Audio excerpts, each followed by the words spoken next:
Good afternoon. My name is Rahma, and today I'll be presenting a case of an NGO from Egypt. The title is A Youth Volunteer Organization in Crisis, Case Study in Resilience During Egypt's Transition. Let me first walk you through the outline of my talk today. First, I'm going to be giving a quick introduction to sort of set the stage for the rest of the talk.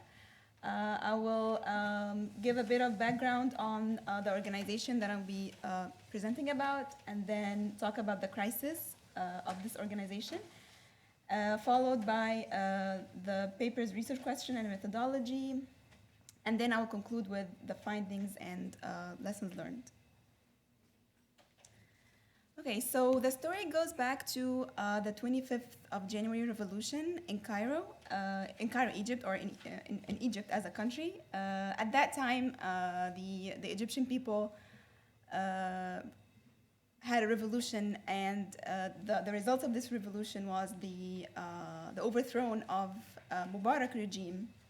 And another main result of this revolution was the very first presidential elections in the history of Egypt. The result of this election was the introduction of the Muslim Brotherhood candidate, which is Mohammed Morsi. He came in power as the very first elected presidential president in Egypt. Not too many people were satisfied with his presidency, and only 1 year later, the Egyptian people went back to the streets again, and they were headed by Abdel Fattah al-Sisi, which is the current president, and the result of this demonstrations were the overthrow of Morsi in the year 2013. All of these political events introduced new challenges to the non-governmental organizations in Egypt, as they were accused of treason for several reasons, as we will see next. So Risala is the name of the organization that I'll be talking specifically about. Risala is an Egyptian association.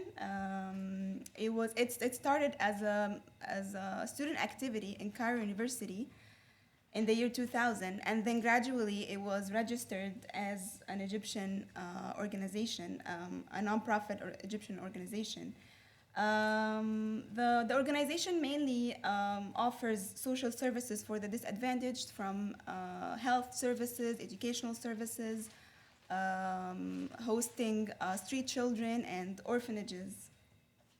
Throughout the years from 2000 to 2016, they had several branches across all of Egypt, and up till today they have over 50 branch centers across Egypt.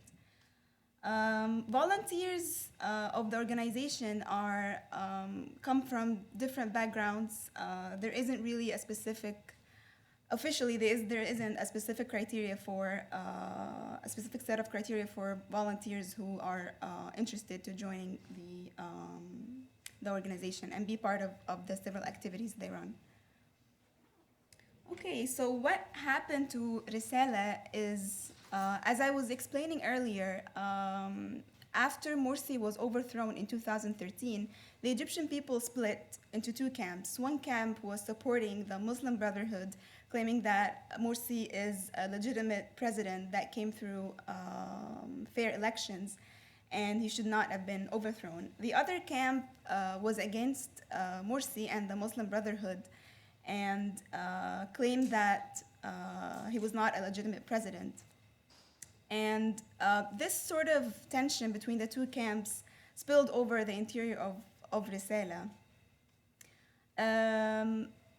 The supporters of the Muslim Brotherhood had one big sit-in that lasted for several weeks. And what happened is the media, several outlets of media, attacked Risala organizations and spread rumors that Risala is supporting the Muslim Brotherhood, which was not a good thing back then, since since the Muslim Brotherhood was deemed as a terrorist group, and being associated with a terrorist group was not a very good PR for the organization. One news outlet reported that a Risala volunteer was seen in one of the Muslim Brotherhood camps, one of the sit-ins, and another Risala truck that was distributing like food and clothing was also spotted in one of the Muslim Brotherhood sit-in. These sort of news and rumors, of course, spread to the donors and caused distrust. Many donors refused to support Risala anymore. This, of course, naturally led to decrease in the funds that the organization used to collect. And volunteers were also accused of being associated with a terrorist group, and therefore we had a high rate of volunteer turnover during that time. So this research actually poses three main questions. The first one is, how did a youth organization respond to reputation threats and rumors among media and stakeholders' word of mouth in a time of heightened national transition? The second question is, how did volunteers, donors, and the public community react to the news and rumors spread by media? And how did the faith of a political group, namely the Muslim Brotherhood, impact the internal of a nonprofit organization in communities where population is fearful and expecting instability? To answer these questions, we look back at the literature, and actually we found only two partially helpful frameworks. These were theory of resource dependence and theory of weak ties, and these two main theories help mainly to answer the questions related to financial crisis that Risala was faced with. The main question on the faith, how did the faith of a political group impacted a nonprofit organization, was not sufficiently answered, since we were unable to explain a nonprofit organization response to political factors. There wasn't much written in the literature regarding this topic. So to answer the main research questions, we've conducted several interviews. The interviews took the form of semi-structured, qualitative, one-to-one interviews that were held with long and short-term volunteers. We also were able to interview staff members from Risala organization, and we also had a quite extended interview with the leadership represented by the founder, Sharif Abdulazim, who is a scholar at the American University in Cairo. And the interviews took place in three different branch centers in Cairo for convenience. So looking at the findings of the research, we could categorize the findings into three levels of response. The first one is the leadership level, and the second one is volunteers level, and the third one is on the level of donors and public community. And the next following slides will look deeply into each of the three levels. So the response of leadership, the first thing that the Risala leadership did was to hold accountable for the rumors that were spread. As I mentioned, several outlets, news outlets, claimed that Risala volunteers were spotted in the Muslim Brotherhood sit-in. And what Risala founder Sharif Abdulazim did is that he went public and announced that this could have actually happened. He's not denying the incident. However, he held accountability for this incident. And furthermore, another important strategy that the administration of the organization did is that they started to identify these harmful members who were not representing the organization by releasing them. Another thing the organization did is unifying the message that would spread to the public. So several meetings were held from the top management level up to the volunteers level in order to come up with a clear message on the mission and the objective of the organization, which is giving and not interfering with political events.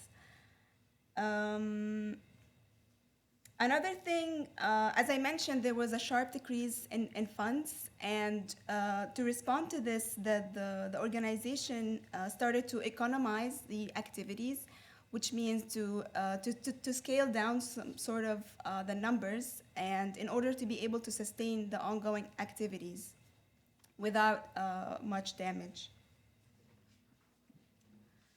When it comes to volunteers, many of the volunteers that we interviewed showed a high sense of responsibility towards the organization which they belong to, and they told us about stories of several creative solutions that they did to respond to the organizational to the reputational threat that was that happened to the organization. So mainly they started talking to their friends and family, trying to explain that Risala is actually about giving and volunteering, and they're not supporting any political group or the other.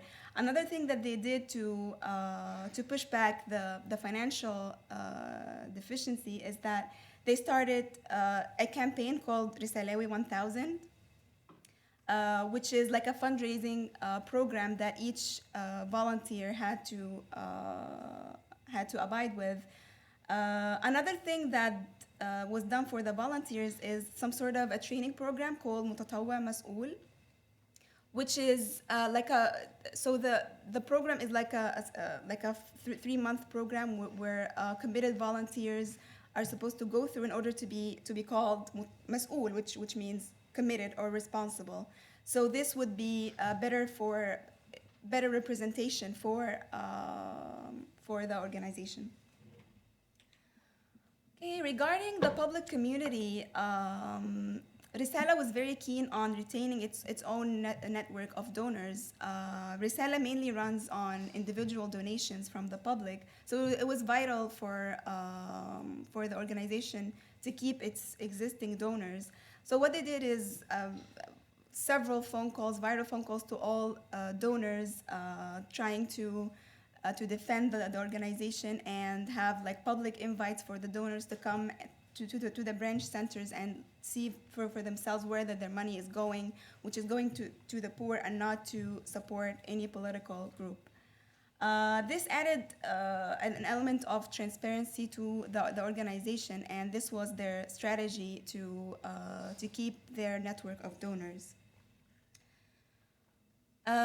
So, as a conclusion, and by looking to the response, to the different responses on the 3 levels that I've just mentioned, and by looking to our literature of the integration of theory of resource dependence and theory of weak ties, we came up.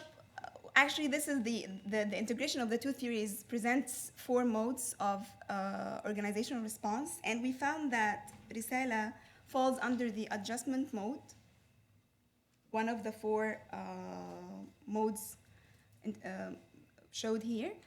And the adjustment mode is mainly on tackles.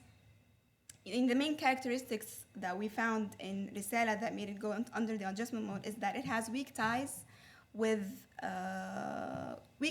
other sister organizations or with other entities, either government or non-government. So this actually gave the organization high flexibility to change its mode of work internally. Another thing is that it had high resource dependence on donations, and this is very visible since it has only one source of funds, which is the donations that come from the individuals. So this was not did not give the organization much flexibility in order to push back for this. Another thing that we've noticed with Risala's response is after the rumors have spread, the organization actually returned to its core values. So instead of coming up with flashy advertisement or different public wording, the organization went back to its main or to its core values of giving, and this is what the founder and the whole administration was going after is revealing or reviving the core values of the organization.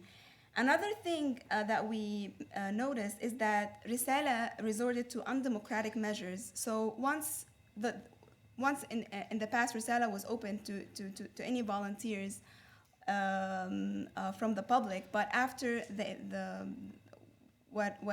after the crisis or the political events that have happened, Risala started to be more selective with its volunteers, and this shows us how the organization chose survival over inclusiveness. So instead of including all members in the community, it started to be more selective to survive. And this is it. Thank you very much.